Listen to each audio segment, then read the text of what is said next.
अस्सलाम वालेकुम वरहमतुल्लाहि वबरकातुहू। औज़ु बिल्लाहि मिनश शैतानिर रजीम। बिस्मिल्लाहिर रहमानिर रहीम।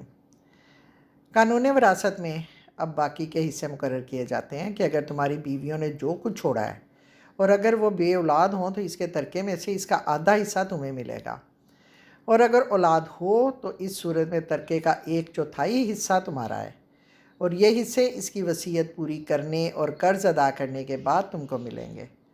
अगर खामद की कोई औलाद ना हो तो फिर बीवी का चौथा हिस्सा है, और अगर औलाद हो लड़के या लड़कियां एक हों या ज़्यादा, इस बीवी से हों या किसी और बीवी से, तो इस सूरत में बीवी का हिस्सा चौथाई से 8वां हो जाएगा।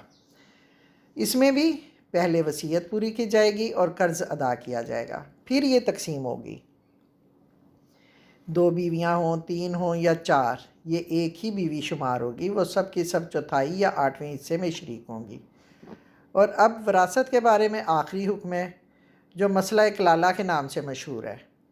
किसी ने हज़रत अबू बकर सिद्दीक़ रज़ी अल्लाह ताला अन्हो से कलाला के बारे में सवाल किया तो उन्होंने फरमाया, मैं इस सिलसिले में बात अपनी राय के मुताबिक करूँगा। अगर ये बात दुरुस्त हुई तो अल्लाह की जानिब से होगी, और अगर गलत हुई तो वह शैतान की तरफ से होगी, और अल्लाह और रसूल अल्लाह इसके ज़िम्मेदार नहीं होंगे।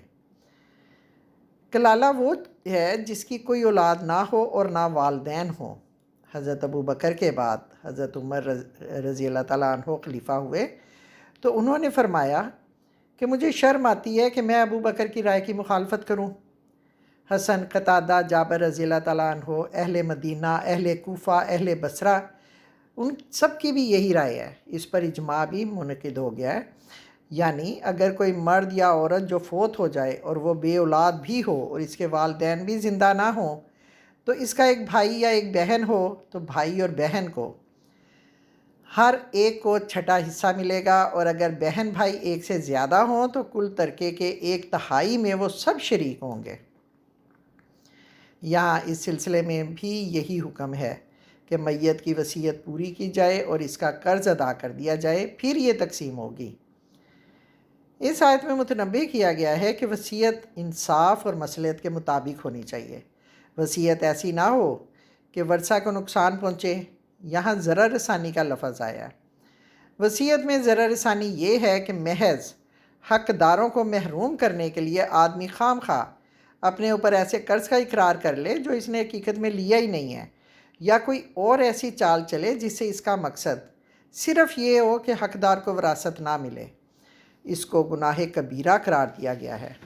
चुनांचे हदीस में आता है कि वसीयत में नुकसान रसानी बड़े गुनाहों में से है, और एक दूसरी हदीस में नबी करीम सल्लल्लाहु अलैहि वसल्लम का इरशाद है कि आदमी तमाम उम्र अहले जन्नत के से काम करता रहता है, मगर मरते वक्त वसीयत में ज़रर रसानी करके अपनी ज़िंदगी की ताब को ऐसे अमल पर ख़त्म कर जाता है जो इसे दोज़ख का मुस्तहिक बना देती है।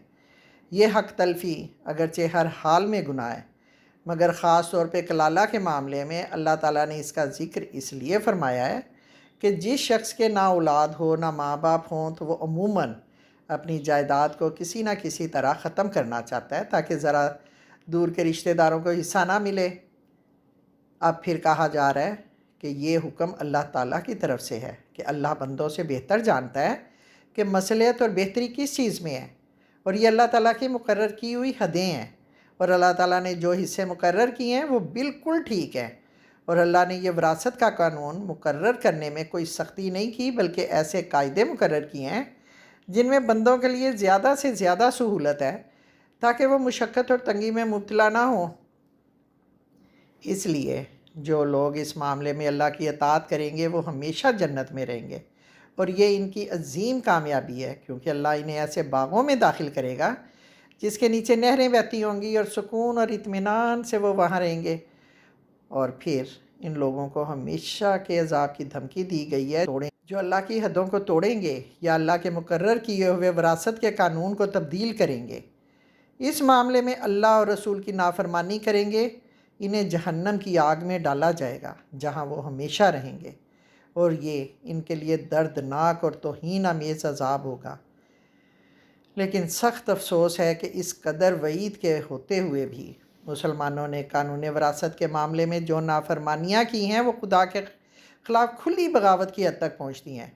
कहीं औरतों को मेरास से मुस्तकिल तौर पर महरूम किया गया है, कहीं सिर्फ बड़े बेटे को वारिस समझा जाता है, कहीं सिरे से तकसीम मिरासी के तरीके को छोड़कर मुश्तरक ख़ानदानी जायदाद का तरीका इख्तियार कर लिया गया है, कहीं औरतों और मर्दों का हिस्सा बराबर कर दिया गया है। विरासत के अहकामात के बाद फहाशी को रोकने के लिए ज़िना की सज़ा बयान की गई है। सबसे पहले फाहिशा औरतों के बारे में कहा गया है कि अगर इनका जुर्म साबित हो जाए और 4 आदमी गवाही दे दें और इसके लिए गवाहों का मुसलमान होना ज़रूरी है, इन लोगों के ख़िलाफ़ गैर मुसलमों की शहादत कबूल नहीं की जाएगी। जुर्म साबित होने और गवाही मिलने के बाद इन औरतों को घर में नज़रबंद करने का हुक्म दिया गया है।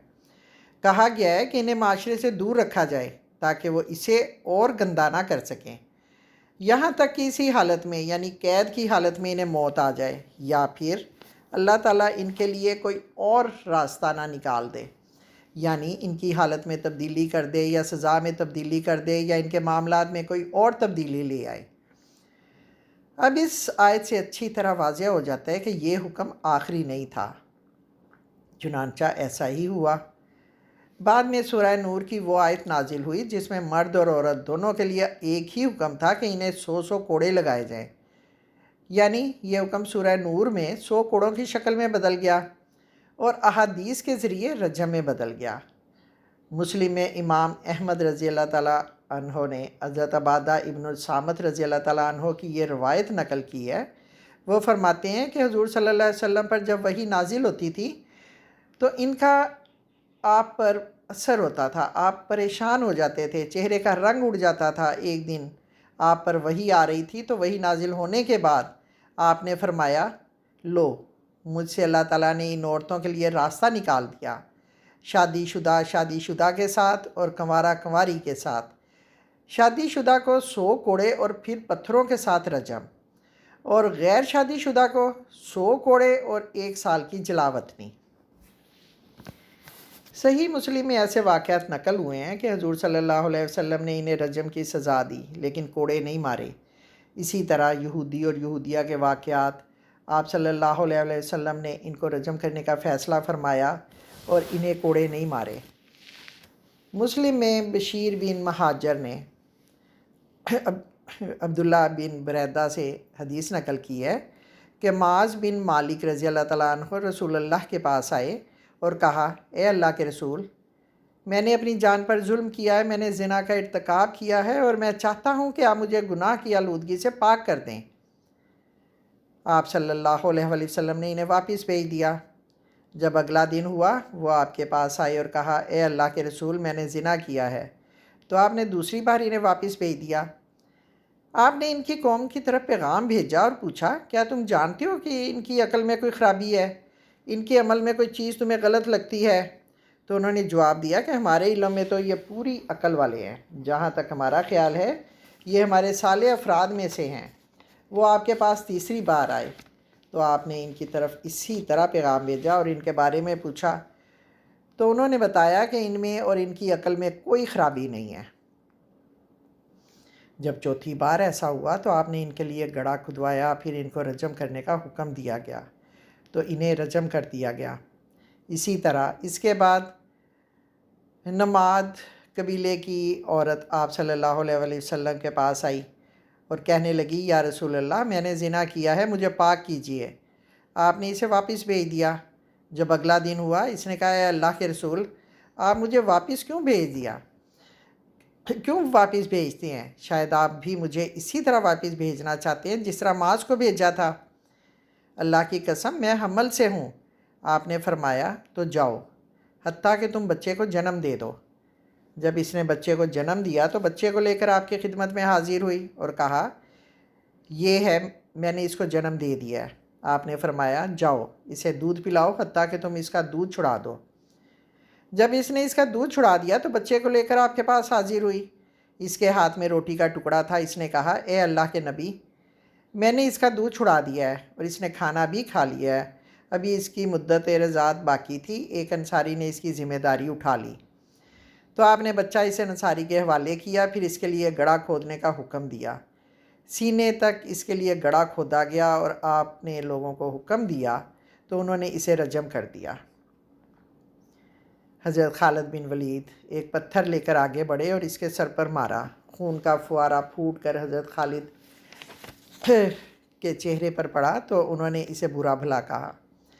نبی کریم صلی اللہ علیہ وآلہ وسلم نے ان کے برا بھلا کہنے کو سن لیا تو آپ نے فرمایا، خالد ٹھہرو، اس ذات کی قسم جس کے ہاتھ میں میری جان ہے، اس عورت نے ایسی توبہ کی ہے کہ اگر ناجائز محصول لینے والا جو کہ ظلماً لا تعداد انسانوں کا حق کھاتا ہے ایسی توبہ کرے تو اسے بھی معاف کر دیا جائے۔ پھر آپ نے اس کے بارے میں حکم دیا اور اس کی نماز جنازہ پڑھائی اور اسے دفن کر دیا گیا۔ ان واقعات سے معلوم ہوتا ہے کہ آخری فیصلہ یہی تھا۔ یہاں زانی مرد اور زانیہ عورت کے بارے میں کہا جاتا ہے کہ ان دونوں کو اذیت دی جائے، اور اذیت یوں دی جائے کہ انہیں گالی گلوچ اور برا بھلا کہا جائے اور مارا پیٹا جائے اور انہیں ذلیل کیا جائے، اور اگر وہ توبہ کر لیں تو انہیں چھوڑ دو، اپنی اصلاح کر لیں تو انہیں چھوڑ دو۔ یہ شروع کا حکم تھا۔ بعد میں سورہ نور میں مرد اور عورت دونوں کے لیے ایک ہی حکم دیا گیا تھا کہ انہیں 100 کوڑے لگائے جائیں۔ اب ایک بہت ہی پیاری آیت ہے کہ اللہ پر بندوں کی توبہ کا حق ہے، یعنی یہ اللہ پر حق ہے کہ بندے اللہ کی طرف پلٹیں تو وہ ان کی توبہ قبول کرے، بس اس کے لیے کچھ شرطیں ہیں۔ وہ شرطیں کیا ہیں؟ وہ یہ ہیں کہ وہ اصرار کرنے والے نہ ہوں، وہ ایسے نہ ہوں کہ گناہ پر گناہ کیے جا رہے ہیں اور سمجھیں کہ اللہ سے توبہ کر لیں گے تو گناہ معاف ہو جائیں گے، نہیں، بلکہ وہ سچے دل کے ساتھ پلٹنے والے ہوں۔ وہ اللہ کے پاس آئیں، شرمسار ہوں، آئندہ گناہ نہ کرنے کا عہد کریں، تو پھر یہ اللہ پر حق بن جاتا ہے کہ اللہ اپنے بندوں کی توبہ قبول کرے۔ اور یہ بہت بڑی تسلی دینے والی آیت ہے۔ مگر یہ توبہ ان کے لیے نہیں ہے جو اپنے اللہ سے بے پرواہ اور بے خوف ہو کر تمام عمر گناہ کرتے رہتے ہیں اور پھر عین موت کے وقت جب فرشتہ جان نکالنے سامنے آ کھڑا ہوتا ہے تو پھر معافی مانگنے لگیں۔ اس بارے میں حضور صلی اللہ علیہ وآلہ وسلم نے فرمایا ہے کہ اللہ بندے کی توبہ بس اسی وقت تک قبول کرتا ہے جب تک موت کے آثار شروع نہیں ہو جاتے، کیونکہ اب توبہ کرنے کا کوئی فائدہ نہیں جب اس نے خود اپنی آنکھوں سے اپنی موت ختم ہوتے، اپنی مہلت ختم ہوتے دیکھ لی۔ اسی طرح جب کوئی شخص کفر کی حالت میں دنیا سے رخصت ہو جائے تو توبہ ایسے لوگوں کے لیے بھی نہیں ہے، بلکہ ایسے لوگوں کے لیے اللہ تعالیٰ نے بہت دردناک سزا رکھی ہے۔ ہم سب اپنی زندگیوں میں جھانکتے ہیں تو ہم سب کے اعمال کیا ہیں؟ ہماری زندگیاں کس راستے پہ چل رہی ہیں؟ ہم اللہ کی رحمت کے محتاج ہیں، ہم انفرادی طور پر بھی اور اجتماعی طور پر بھی۔ آج کل جن حالات کا شکار ہیں اس کے پیچھے کہیں نہ کہیں ہم سب کا اللہ کی راہ سے بھٹکنا ہوگا، ہم سب کی کوتاہیاں ہوں گی، ہم سب کے گناہ ہوں گے۔ تو یہ وقت ہے کہ اللہ کی طرف پلٹا جائے، اور یہ وقت ہے کہ اللہ کے پاس جا کر اللہ سے عافیت مانگی جائے، اللہ سے مانگا جائے کہ ان حالات سے ہمیں نکالے، اور توبہ کی توفیق مانگی جائے کہ اللہ تعالیٰ ہمیں سیدھے راستے پر ہی رکھے۔ اور ہمیشہ یہ دعا مانگنی چاہیے کہ یا اللہ ہم تیری بخشش اور مغفرت کے طلبگار ہیں، ہمیں اپنے احکامات دل سے ماننے کی توفیق عطا فرمائیں، ہمیں اطاعت کی زندگی نصیب فرمائیں اور راہ ہدایت پر قائم رکھیں، اور ہم سب سے راضی ہو جائیں اور ہم سب کو اس آفت اور اس وبا سے بچائیں۔ آمین ثم آمین، فی امان اللہ۔